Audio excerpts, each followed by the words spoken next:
Hoje no quadro Fala Doutor, o assunto é saúde da mulher. Você já ouviu falar em adenomiose? O termo não é tão popular, mas é uma doença do útero e até tem um mês dedicado à conscientização, que é justamente o Abril Roxo. Segundo a Organização Mundial da Saúde, essa doença afeta 1/3 das mulheres em idade reprodutiva. E para explicar o que é e como tratar a adenomiose, eu recebo o médico ginecologista, especialista em endometriose e cirurgia ginecológica, Dr. Júlio Costa. Boa tarde, doutor. Bem-vindo ao Ver Mais. Boa tarde, Catherine. Boa tarde, pessoal que está em casa. Obrigado pelo convite. É uma satisfação estar aqui com você. Pois é, o termo, eu confesso que eu, mulher, né, já madura, eu não conhecia essa doença. Ela é mais comum, ela é conhecida de repente por um outro nome e a gente não sabe? Na realidade, como um todo, a doença ainda é pouco divulgada. Por isso que foi instituído o Abril Roxo para conscientizar sobre o problema, porque ele é muito prevalente. Mas na saúde básica, ele é pouco explorado. E isso acaba ficando apenas como um diagnóstico de menstruação excessiva. Mas ela tem uma causa. Então, a gente precisa falar sobre isso justamente porque ela também tem tratamento. E as mulheres podem viver melhor mesmo com a doença. O senhor falou, então, esse fluxo intenso de sangue, né? Isso me lembra a endometriose. É a mesma coisa? Elas são doenças irmãs, Catherine. A diferença é que as células que são responsáveis pela menstruação na endometriose se desenvolvem fora do útero, nos ovários, no intestino e tudo que está em volta dele, bexiga, por exemplo. E a adenomiose, ela fica restrita ao interior do útero.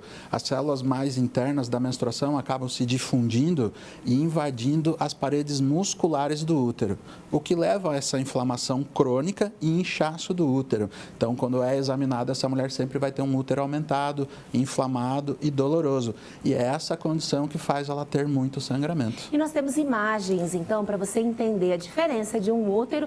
Bem, ali, ó, a divisão da figura, como seria a endometriose e a adenomiose. Perfeito. O senhor acabou de explicar, mas então agora com o uso da imagem, acho que fica um pouco mais fácil para a gente entender. Isso, então ali como vocês podem ver, à esquerda do vídeo tem os focos de endometriose fora, nos ovários, nas trompas, na parte de fora do útero, e ali no lado direito, como vocês podem ver, a doença infiltrando as paredes do útero, tá? E por que isso acontece? Isso a ciência está mostrando agora que ele é um defeito congênito, é genético. A mulher nasce com essa condição e ela vai se desenvolvendo ao longo da vida porque é uma doença dependente de estrogênio, ou seja, o próprio hormônio feminino da mulher, que acaba desenvolvendo e estimulando o desenvolvimento da doença. E ela é uma condição de caráter progressivo. Ela vai acontecendo desde o nascimento, mas ela começa a piorar quando a mulher entra na puberdade. Os hormônios começam a ser produzidos e estimular a doença. É uma doença benigna? Benigna. Benigna. E a gente já vai falar sobre o tratamento, mas isso pode ter algum outro efeito, algum outro sintoma da mulher, além da menstruação excessiva? Sim, Catherine. Então, é muito comum a mulher ter dor na relação sexual e muita cólica. O que é bem típico da doença é justamente uma piora progressiva do padrão menstrual em número de dias e quantidade de menstruação, fluxo, que é bem simples de entender, porque a mulher às vezes tem dúvida, doutor, eu não sei qual que é uma menstruação excessiva, porque eu só vi a minha até hoje e eu não consigo dizer para você se é muito ou pouco. É bem tranquilo, mais de 8 absorventes no dia, ou a mulher que precisa usar aquele absorvente noturno, ou então menstruação com coágulos, gente. Então, aquelas postas de sangue que vêm durante a menstruação, isso é considerado uma menstruação excessiva. Tá? E pode ser um sintoma já. Com certeza, com certeza. Isso é pouco falado, né? Realmente, assim, nas consultas que eu fiz, o médico acaba não questionando isso porque exatamente esse é o ponto, né? O que é normal para cada mulher? Tem mulheres que menstruam 2 dias, tem mulheres que menstruam 7 dias. Exato. Quem faz uso de anticoncepcional também pode ter um outro uma tipo variação, de fluxo. Exatamente. E existe essa condição da normalização da dor e da normalização do sangramento. A mulher busca assistência porque ela sabe quando tem algo de errado com o corpo. A mulher tem esse sexto sentido e essa propriocepção muito aguçada. Ela fala, não está certo isso daqui. Mas ela vai buscar ajuda e recebe a resposta de que está tudo bem, está tudo normal. normal. Essa normalização dos problemas ginecológicos é uma coisa mundialmente incidente, tá? Por falta de conhecimento dos profissionais da saúde e até de empatia em querer resolver o problema dessa mulher. Por quê? A doença justamente afeta a qualidade de vida e também fertilidade. Esse era o ponto que eu queria chegar. Pode causar infertilidade? Sim. Como esse útero fica muito inflamado com a doença, ele fica pouco receptivo para o desenvolvimento do embrião que foi fecundado. Então, ele está lá inflamado, ele não consegue fazer o que a gente chama de nidação, que é quando o embrião gruda na parede do útero para fazer aquela junção dos vasos sanguíneos, formar a placenta e nutrir o feto. Então, ali ele não consegue ter esse desenvolvimento e a mulher tem muitas perdas ou sequer consegue engravidar. E depois na fase do climatério, ou durante o climatério e a pré-menopausa, pode acontecer alguma mudança também nos sintomas? Sim, a doença, ela também classicamente apresenta seus sintomas mais francos a partir dos 30 anos de idade, tá? Onde eles vão ficando mais frequentes, mais intensos e é justamente nessa fase, a partir dos 35 anos de idade, que a mulher já pode começar a desenvolver as deficiências hormonais. Não aquela coisa típica de calorão, os sintomas típicos, mas os hormônios ali já começam a ter um declínio. E isso já pode ser causa e função de sobreposição de problemas. A deficiência hormonal natural da mulher, mais a adenomiose, promove, além de sangramento aumentado, também ciclos encurtados. E às vezes essa mulher acaba tendo que menstruar o mês inteiro. Puxa, vamos falar sobre o tratamento então. Até o senhor trouxe, né, o material que o senhor costuma usar no consultório. Quais são os tratamentos que são possíveis, então, para a adenomiose? Primeiramente, a ideia é diagnosticar cedo. Quando a gente consegue diagnosticar isso cedo, o tratamento fica muito mais fácil. E, ideologicamente, o bloqueio menstrual nas fases iniciais da doença é o preferível. E a gente pode alcançar isso com qualquer método hormonal elegível para aquela mulher. Ou seja, se ela puder se adaptar e for cabível à cultura e à vontade dela, você pode usar qualquer método que efetivamente bloqueie a menstruação. Pílula, injeção, DIU hormonal, implantes, que funcionam bem para essa condição.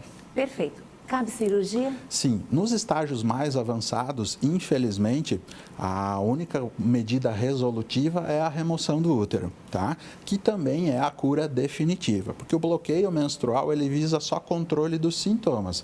A mulher fica com a doença estabilizada, mas ela ainda existe. O anticoncepcional, ele não remove o dano causado pela adenomiose. Doutor, uma mulher quando tem um diagnóstico de mioma, e digo isso por experiência própria, porque recentemente tive, eu fiquei muito assustada com a possibilidade de tirar o útero. Ainda estou na idade fértil, ainda não entrei na menopausa, nem acho que ainda não no climatério, mas ainda não estou. E assim, tirar o útero é algo que assusta muito. Sim. E como isso impacta? Vai impactar em outras partes, em outros setores, né, do corpo? Olha, Keltrin, isso sempre tem um mito que as mulheres trazem de retirar o útero, perder a feminilidade, perder a libido, engordar e tudo mais. Mas essa condição está muito relacionada à função hormonal, que é atrelada aos ovários, que não necessitam ser removidos nessa cirurgia. Vou mostrar aqui, claro. Então, para entender. Vou pegar aqui no colo para ficar Pode melhor. pegar. Então, gente, a doença ela acontece devido ao endométrio invadir aqui as paredes musculares, como eu mostrei, e a esterectomia visa a remoção aqui do útero, tá? E ele é amputado aqui no nível do colo do útero, juntinho com o final da vagina. E aqui a gente fecha a vagina, o útero é desacoplado e o ovário é mantido, que essa que foi a pergunta que você me fez. Então, eu consigo preservar o ovário durante a esterectomia e a função de feminilidade, sexualidade da mulher e a produção hormonal ficar mantida, sem dificuldade nenhuma. E a técnica preferencial para o tratamento da retirada do útero deve ser a minimamente invasiva, por videolaparoscopia ou robótica, que é onde você tem os melhores resultados, o mínimo de problemas relacionados à cirurgia, como dor crônica, aderências, disfunções sexuais, e a recuperação é muito melhor. Para você ter ideia, numa esterectomia por vídeo, em 7 dias essa mulher pode dirigir. Essa é uma informação muito importante, né? Porque até pouco tempo se tem esse medo muito grande de como isso vai ser agressivo, né, ao corpo feminino. Doutor, chega uma participação no nosso WhatsApp, a produção separou? Olha, eu sofri por anos com adenomiose e endometriose. Faz 4 anos que fiz esterectomia total, tenho outra vida. Mas, infelizmente, minha filha está com os mesmos problemas e vai fazer cirurgia também. Rose, muito obrigada pela sua participação, o que, né, dá um fechamento e colabora com tudo aquilo que o senhor colocou. Com certeza. Doença genética que começa no início da puberdade e vai piorando ao longo do tempo. E a ideia toda de trazer essa conversa aqui é justamente a gente pensar sempre nela, diagnosticar cedo e tratar cedo, para não precisar chegar no caso, como da Rose, de ter que tirar o útero. Não, e assim, às vezes a gente vê como um problema, né? Mas quanto caminho cortou já, quanto sofrimento, às vezes poupou a filha dela, porque a mulher às vezes demora a identificar, agora a filha já identificando mais cedo, já vai ter um resultado mais rápido. Perfeito. Doutor Júlio, o arroba Dr. Júlio vai aparecer aí na sua tela, que ele se dispõe também ali, ó. Você pode seguir ele, arroba Dr. Júlio Costa, que ele costuma falar sobre esse assunto, sobre endometriose também. E se ficou uma dúvida, porque, né, é o tipo de assunto que às vezes é uma novidade, muita gente está prestando atenção, pode mandar lá no direct dele que ele vai responder. Doutor, muito obrigada pela sua presença. Obrigado a você, Catherine. Obrigada.